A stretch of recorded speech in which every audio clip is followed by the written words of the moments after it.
তার দুনিয়ার কিছু ক্ষয়ক্ষতি হবে। তাহলে আমরা কোনটা করবো? দুনিয়ার ক্ষতি স্বীকার করবো নাকি আখিরাতের ক্ষতি স্বীকার করবো? রাসূল আকরাম সাল্লাল্লাহু আলাইহি ওয়াসাল্লাম বললেন তার পাক জবানে, তিনি বললেন যে ফাআসিরু মা ইয়াবকা আলা মা ইয়াফনা, তোমরা তাকে প্রাধান্য দাও যেটা চিরস্থায়ী ক্ষণস্থায়ী জিনিসের উপরে। চিরস্থায়ীকে তোমরা প্রাধান্য দাও ক্ষণস্থায়ীর উপরে। আমরা আবার চিন্তা করি কোনটা ক্ষণস্থায়ী আর কোনটা চিরস্থায়ী। দুনিয়ার জীবনটা হলো 60, 70, 100 বছরের জীবন, এটা শেষ হয়ে যাবে যেভাবে হোক, সুখে দুঃখে আরামে আয়েসে কেটে শেষ হবে। কিন্তু আখিরাত কিন্তু কোনো জিনিস শেষ হবার নয়। তো যে চিরকাল মানুষকে থাকবে, থাকতে হবে, সেখানের জন্য আমাদের কত বেশি প্রাধান্য দেওয়া দরকার। আর এই দুনিয়া আর আখিরাতের ব্যাপারটা আমরা মনে করি যে সামান্য ব্যাপার, হয়তো না। রাসূল আকরাম সাল্লাল্লাহু আলাইহি ওয়াসাল্লাম বলেছেন যে এটা বলেছেন যে ওয়াল্লাহি মাদ দুনিয়া ফিল আখিরাতি ইল্লা মিসলা মা ইয়াজআলু আহাদুকুম ইসবাহু ফিল ইয়াম। আল্লাহর কসম, রাসূল আকরাম সাল্লাল্লাহু আলাইহি ওয়াসাল্লাম বললেন, আল্লাহর কসম করে বলছি যে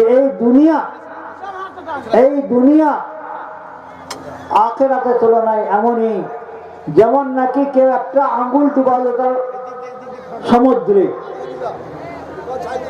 কোন লোক যদি, ভাই এদিকে আমি ধ্যান দিই, এদিকে ধ্যান দিই, কথা আমরা কথা শুনি, হাদিস কোরআনের কথা হচ্ছে, একটু বেতাহাজ্জু না হই আমরা। তো আল্লাহর নবী সাল্লাল্লাহু আলাইহি ওয়াসাল্লাম বললেন কি যে দুনিয়াটা হচ্ছে আখিরাতের তুলনায় পার্সেন্টেজ দেখাচ্ছেন নবী সাল্লাল্লাহু আলাইহি ওয়াসাল্লাম যে এমনই যেমন নাকি একটা আঙ্গুল কেউ ডুবালো সমুদ্রে।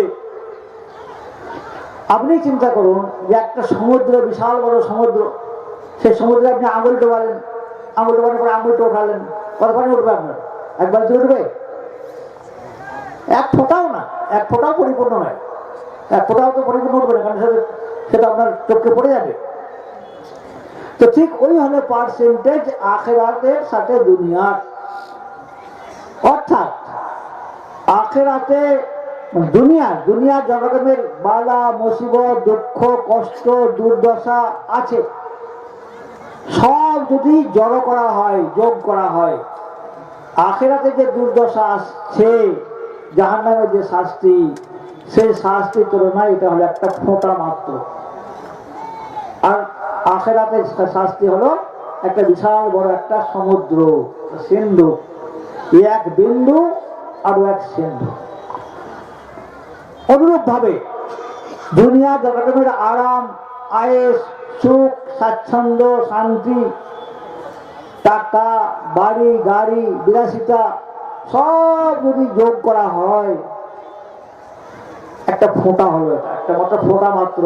আখিরাতের যে আরাম, সেখানকার যে আনন্দ, সেখানকার যে বিলাসিতা, সেখানকার যে নাজ ও নিয়ামত আল্লাহ পাক রেখেছেন, সে তার তুলনায় এই দুনিয়ার এই সমস্ত আনন্দ আয়েশগুলোর সামনে একটা ফোঁটা মাত্র। কিয়ামতের যে আরাম, জান্নাতের যে আরাম আয়েশ আল্লাহ পাক রেখেছেন, তার তুলনায় এটা কিছুই নয়।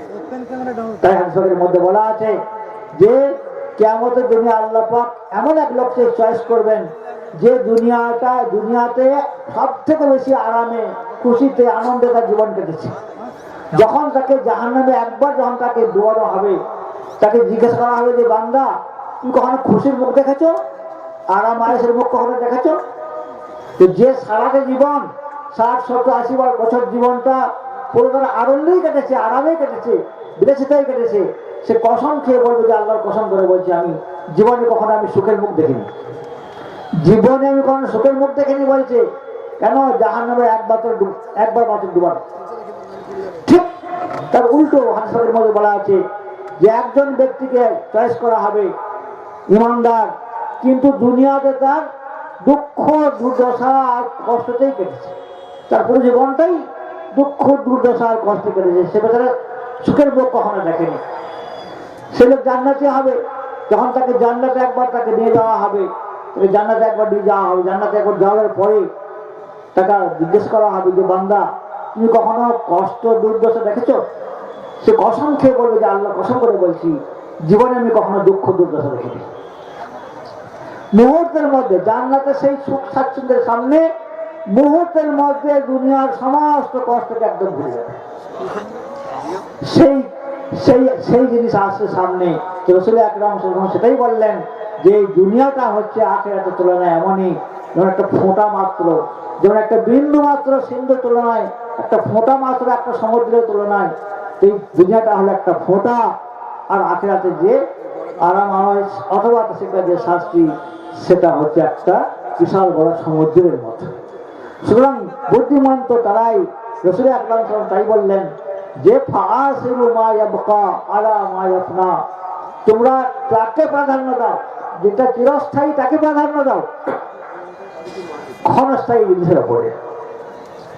সুতরাং আলহামদুলিল্লাহ আপনাদের এখানে মাশাআল্লাহ হুফাজে কিরামদের এখন দস্তরবন্দি হবে, পাগড়ি দেওয়া হবে।